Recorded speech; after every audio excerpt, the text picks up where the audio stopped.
pagtulong natin ay nasa pangalan ng Panginoon. Siya ang lumikha ng langit at lupa. Ating ipahayag ang ating mga kasalanan sa Diyos. Ang ating Diyos ay Diyos na mahabagin at mapagpatawad.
Mapalad ang tao na pinatawad na yaong kasalanan at nalimot na rin ang kanyang nagawang mga pagsalangsang.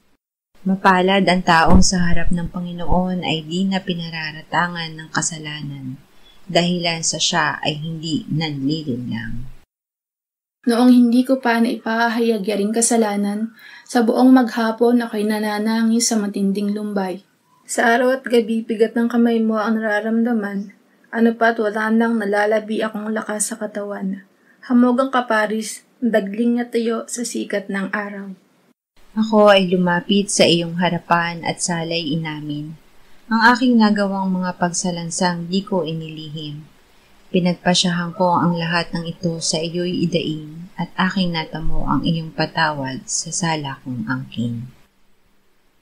Mga minamahal, sinasabi sa unang Juan, Kabanata 1, Talata 9, kung ipinapahayag natin ang ating mga kasalanan, maaasahan nating ipatatawad sa atin ng Diyos ang mga ito at lilinisin tayo sa lahat ng ating kasamaan sapagkat siya'y tapat at matuwid. Salamat sa iyo, O Diyos. Pinatunayan mo ang iyong pag-ibig sa amin nang si Kristo ay mamatay para sa amin noong kami mga makasalanan pa. Ngayon ay buksan mo ang aming mga labi at kami ay magpupuri sa iyo.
Deuteronomio 4, 1, 2 at 6. At ngayon, O Israel, pakinggan mo ang mga tuntunin at ang mga batas na aking itinuturo at inyong gawin ang mga ito upang kayo'y mabuhay at pumasok at angkinin ang lupaing ibinibigay sa inyo ng Panginoong Diyos ng inyong mga ninuno. Huwag ninyong daragdagan ni babawasan ang salita na aking iniuutos sa inyo upang inyong matupad ang mga utos ng Panginoon ninyong Diyos na aking iniuutos sa inyo. Tuparin ninyo at inyong gawin, sapagkat ito ang inyong magiging karunungan at kaalaman sa paningin ng mga tao na makakarinig ng mga tuntuning ito at magsasabi, tunay na ang dakilang bansang ito ay matalino at may pagkaunawa. Pakinggan at gawin. Iniutos ng Diyos na ating pakinggan at gawin ang kanyang salita upang tayo ay mabuhay. Pakinggan ang salita ng Diyos sa kadalisayan nito. Huwag natin itong dadagdagan o babawasan upang magawa natin ito. Sa paraang ito ay matututuhan natin ang karunungan at kaalaman ng Diyos at tayo ay magiging matalino at nakakaunawa.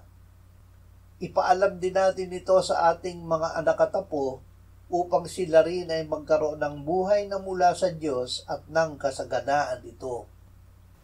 Awit 119, 133 hanggang 136. Gawin mong matatag ang mga hakbang ko ayon sa iyong pangako, at huwag magkaroon ng kapangyarihan sa akin ang kasamaan. Tubusin mo ako sa kalupitan ng tao upang aking matupad ang mga tuntunin mo. Paliwanagin mo ang iyong mukha sa lingkod mo at ituro mo sa akin ang mga alituntunin mo. Inaagusan ng mga luha ang mga mata ko sapagkat hindi nila tinutupad ang kautusan mo. Patatagin ang hakbang. Pinatatatag ng Diyos ang ating hakbang sa pamamagitan ng kanyang pangako. Ipinagkaloob sa atin ng kanyang banal na kapangyarihan ang lahat ng mga bagay na kailangan sa buhay at pagiging makadiyos sa pamamagitan ng pagkakilala sa kanya na tumawag sa atin sa kanyang sariling kaluwalhatian at kabutihan. Gayon niya ipinagkaloob sa atin ang kanyang mahahalaga at mga dakilang pangako upang sa pamamagitan ng mga ito ay makatakas kayo sa kabulukang nasa sanlibutan dahil sa masamang pagnanasa at maging kabahagi sa likas ng Diyos. Efeso 6:10 hanggang 20. Sa kahuli-hulihan, patuloy kayong magpakalakas sa Panginoon at sa kapangyarihan ng kanyang lakas. Isuot ninyo ang buong kasuotang pandigma ng Diyos upang kayo'y makatagal laban sa mga pakana ng Diablo.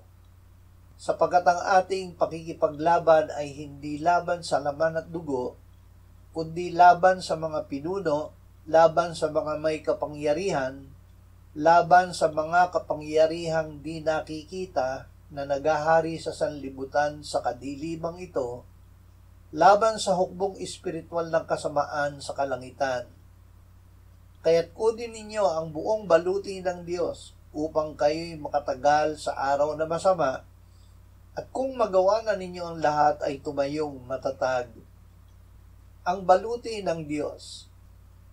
Ang baluti ng Diyos ay may kapangyarihan niya dahil ito ay mula sa kanyang salita.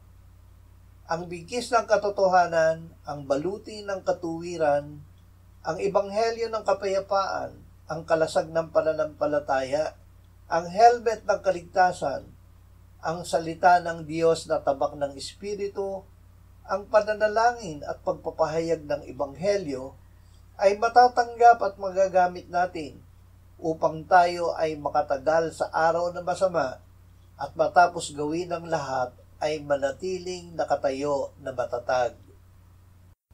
Marcos 7:14-19. Muli niyang pinalapit ang maraming tao at sinabi sa kanila, "Makinig kayong lahat sa akin at inyong unawain.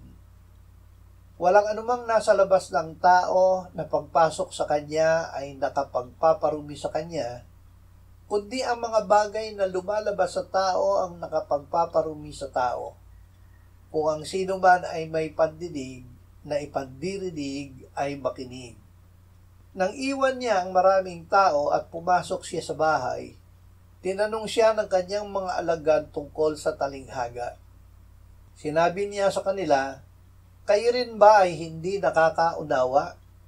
Hindi ba ninyo nalalaman na anumang nasa labas na pumapasok sa tao ay hindi nakapagpaparumi sa kanya, sapagkat hindi ito pumapasok sa kanyang puso, kundi sa tiyan, at ito'y inilalabas sa tapunan ng dumi?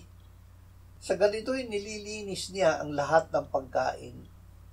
Hindi ang pumapasok mula sa labas." Para sa mga Hudyo, ang pagkain ng hindi muna naghuhugas ng kamay ayon sa ritual ay nagpaparumi. Sinabi ng Panginoong Hesus, "Anumang nasa labas na pumapasok sa tao ay hindi nakapagpaparumi sa kanya, sapagkat hindi ito pumapasok sa kanyang puso kundi sa tiyan, at ito'y inilalabas sa tapunan ng dumi. Ang lumalabas sa tao ang nakapagpaparumi, sapagkat mula sa loob, mula sa puso, lumalabas ang masasamang pag-iisip, pakikiapid, pagnanakaw, pagpaslang, pangangalunya, kasakiman, kasamaan, pandaraya, kahalayan, pagkainggit, paninirang puri, kapalaluan at kahangalan. Ang lahat ng masasamang bagay na ito ay sa loob nagbumula at nakapagpaparumi sa tao, upang luminis ang loob." Lumakad tayo sa liwanag ng Diyos. Ang Diyos ay liwanag at sa Kanya ay wala ni anumang kadiliman. Kung tayo ay lumalakad sa liwanag kung paanong si Jesus ay nasa liwanag, may pakikisama tayo sa isa't isa, at ang dugo ni Jesus na anak ng Diyos ang lumilinis sa atin sa lahat ng kasalanan. Lumakad ayon sa Espiritu at huwag bigyang kasiyahan ang mga pagnanasa ng laman. Ipinako sa krus ng mga anak kay Kristo Jesus ang laman na kasama ang masasamang pagnanasa at mga kahalaya nito. Manali gaya ng sinabi ni Pablo, "Ako'y ipinako kasama ni Kristo, at hindi na ako ang nabubuhay, kundi si Kristo ang nabubuhay sa akin, at ang buhay na ikinabubuhay ko ngayon sa laman, ay ikinabubuhay ko sa pamamagitan ng pananampalataya sa anak ng Diyos, na sa akin ay nagmahal at nagbigay ng kanyang sarili dahil sa akin."